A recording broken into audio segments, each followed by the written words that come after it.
자, 먼저요. 이 아르바이트 앱을 통해서 만난 또래 여성을 살해한 20대 여성 사건 많이들 들으셨죠? 이 여성에 대한 신상 공개 여부가 오늘 결정됩니다. 일단 먼저 관련된 영상 좀 보고 얘기 이어가도록 하겠습니다. 네, 왜 살인하셨어요? 어떻게 되나요? 시신 왜 훼손하셨어요? 선생님, 이건 아니요. 미안한 점 없으세요? 말다툼 때문이라는데 말다툼 때문 맞으세요? 자, 민지숙 기자. 이 사건 참 많이들 아실 텐데 그래도 혹시나 모르시는 시청자분들을 위해서 좀 설명을 좀 해주세요. 네, 일단 지난 연휴에 일어난 일이죠. 한 네. 20대 여성이 사실상 처음 본 여성을 살해해서 이 시신을 캐리어에 끌고 나가서 유기했다. 이 상황을 택시기사가 보고 신고를 해서 붙잡혔다. 이런 상황이 알려졌는데요. 네. 이 사건 내용만으로 충격적이었는데 이 범행 당일 상황이 알려져서 더 큰 충격입니다.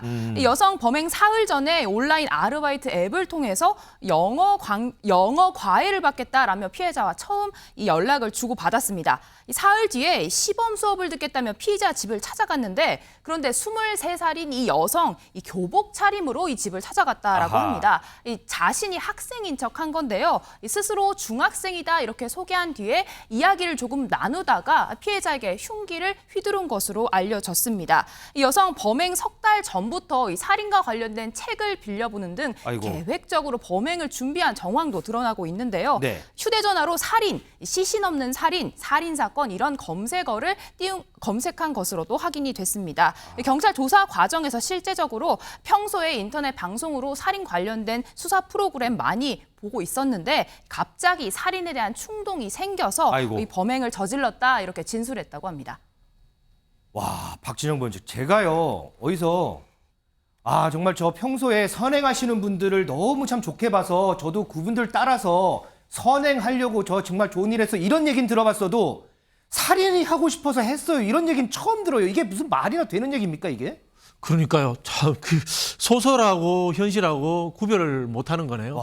흔히 하는 말로 이 사이코패스인 것 같은데 이제 개인의 사실 살인이라고 하는 것도 우리가 이제 평론을 하자면은 결국은 사회적인 살인이거든요. 네. 사회 구조의 문제 또는 사회 환경의 문제 이런 부분들이 작동했다고 보는데 제가 최근에 느끼는 게 요즘 방송에 범죄 관련 프로그램이 너무 많아요. 참 그렇지 않습니까? 과거보다 좀 많아졌다 이런 느낌 안 받으세요? 본것 같긴 하네요. 예, 진짜. 예.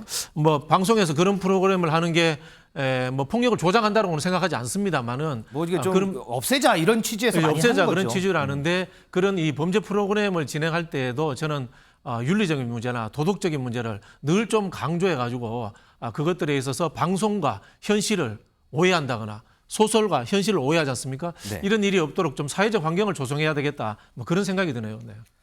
자, 임재 변호사, 지금 방금 이 여성에 대해서 신상 공개를 하기로 결정이 났어요. 지금 속보로 들어온 내용인데 네. 신상 공개라는 게 이제 범행의 참혹성, 공익성 등등 다 따져서 결정을 하는 거잖아요. 그래서 그걸 보아서 공개를 해야 되겠다라고 결정을 했어요. 그렇다면 이런 것들 다 감안했을 때 이 처벌이 그렇게 낮진 않을 것 같긴 해요. 그렇습니다. 이 신상 공개 말씀해 주신 것처럼 잔혹한 범죄의 경우, 특히 그리고 이것을 알릴 공익적 목적이 큰 경우, 그리고 어느 정도 증거도 명백한 경우에 일어나게 되는데요. 이번 사건 같은 경우는 지금 증거도 좀 명백하다고 볼 수 있을 것 같고요. 범행 동기가 모호했으나 일단 모든 범행 자체는 좀 입증이 된 상황이기 때문에 신상 공개 결정이 있었습니다.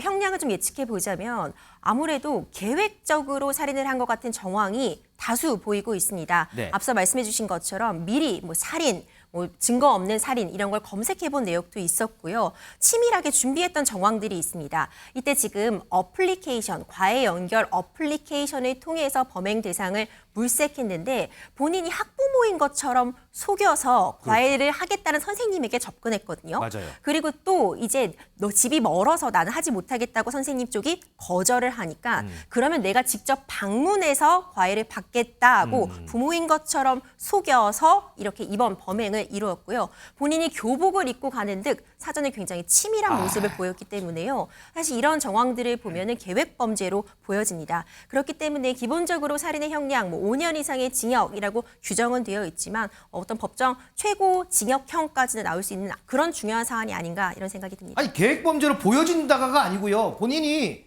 하고 싶어서 했대잖아요. 그럼 이건 계획 범죄잖아요. 완전히. 그렇죠. 이현종 의원님.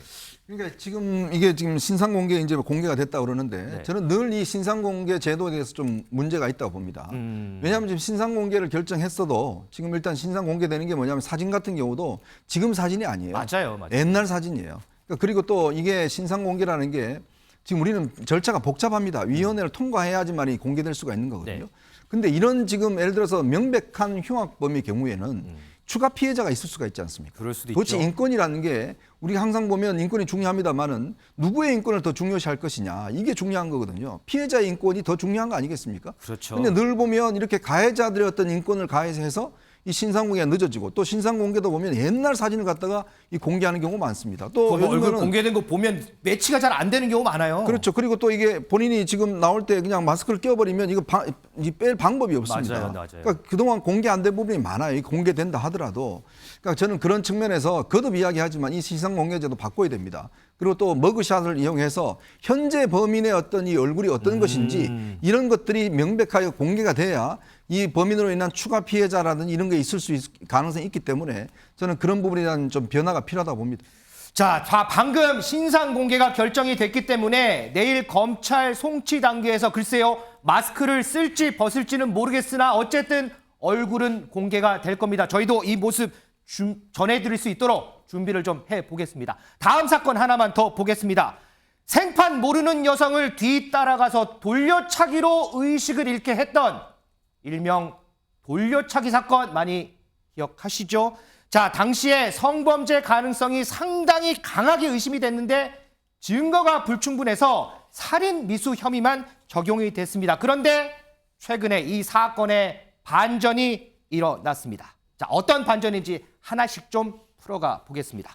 민지숙 기자, 이 돌려차기 사건 1년 전에 당시에 묻지마 범죄 아니냐 그래서 상당히 충격이 컸었던 사건이었어요. 네, 맞습니다. 이 일면식도 없는 20대 여성 수십 미터를 뒤따라간 다음에 이 집 엘리베이터 앞에서 무차별 폭행한 사건이었습니다.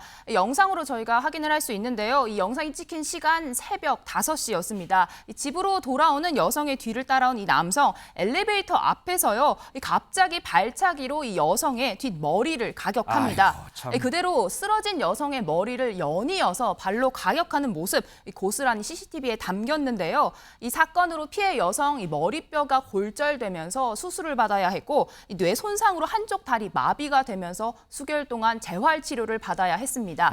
하지만 이 충격으로 이 여성 해당 날짜 이 시간에 대한 기억을 전부 잃어버린 상태였습니다. 자, 이 피해 여성이요. 1년이 지난 지금도 상당히 고통 속에서 살고 있습니다. 저희가 최근에 이 여성을 직접 취재를 했었는데 그 당시 목소리 한번 듣고 올까요? 아직 뭐 조금 신체적으로는 좀 많이 회복은 됐는데 아직 정신적으로는 아직 조금 불안한 상태인 것 같아요. 이 바지 같은 경우가 쉽게 벗길 수 있는 바지가 아니에요. 누가 이제 풀지 않는 이상은 절대 그냥 자연스럽게 벗겨지는 바지가 아니에요. 그리고 이제 지퍼 같은 경우에도 목격자의 증언에 따르면 이제 열려 있었다. 가해자의 말로는 이제 뭔가 나는 아예 버클이나 이런 지퍼는 아예 건들지도 않았다. 너무 정확하게 얘기해서 그쪽에서 지문이나 DNA가 감식이 나오면 그때부터는 조금 방향이 바뀌지 않을까라는.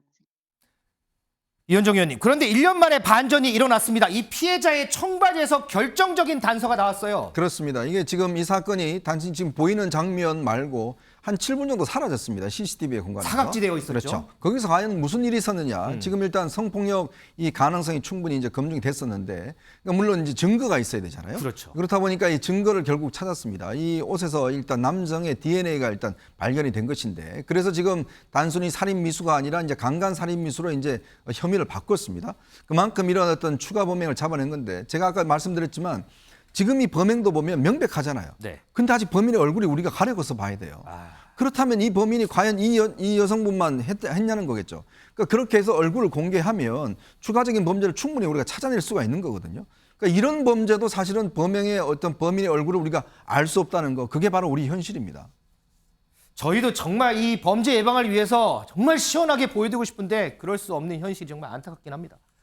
그럼에도 불구하고 임재 변호사, 이 피의자 네. 계속해서 성범죄는 아니다라고 자꾸 부인하고 있어요. 맞습니다. 괘씸한데 글쎄요, 이 괘씸죄가 통했을까요? 검찰도 지금 혐의 바꾸고 형량도 엄청 높였죠. 네, 그렇습니다. 1심에서는 앞서 말씀 주신 것처럼 강간 혐의가 입증이 되지 못했습니다. 당시에도 속옷등에 대한 DNA 검사를 했지만 검출이 되지 않아서 일단 살인 미수가 적용이 됐고요. 1심에서 검찰은 20년을 구형했고 12년이 선고가 됐습니다. 하지만 이번에 다시 옷가지들에 대해서 검사를 진행해 본 결과 청바지 안쪽 등에서 이 피의자의 DNA가 발견이 되었거든요. 그렇죠. 그러니까 어떤 잃어버린 이 7분간의 그 CCTV 사각지대에서의 그 과정에서 어떤 성범죄를 강하게 의심해 볼 수 있는 그런 증거들이 발생되었기 때문에 일단 주의적으로 강간 살인 미수를 공소장에 변경을 해왔고 예비적으로 이제 살인 미수를 두었습니다. 검찰이 이제 1심에서 20년을 구형했던 것에서 35년으로 대폭 상향했습니다. 그리고 말씀 주신 것처럼 여전히 피의자는 범행 사실 중에서 폭행과 상해 혐의만 인정을 하고 있고 살인 혐의 그리고 또 이제 강간 혐의는 부인을 하고 있는 상황이기 때문에 이런 부분이 감안이 된다면 징역 12년보다 훨씬 높은 형이 선고될 수 있을 것으로도 보입니다. 자, 징역 35년형을 구형한 검찰. 실제 항소심에서는 어느 정도의 형량이 결정이 될지 저희 프레스룸 라이브에서도 계속해서 지켜보도록 하겠습니다.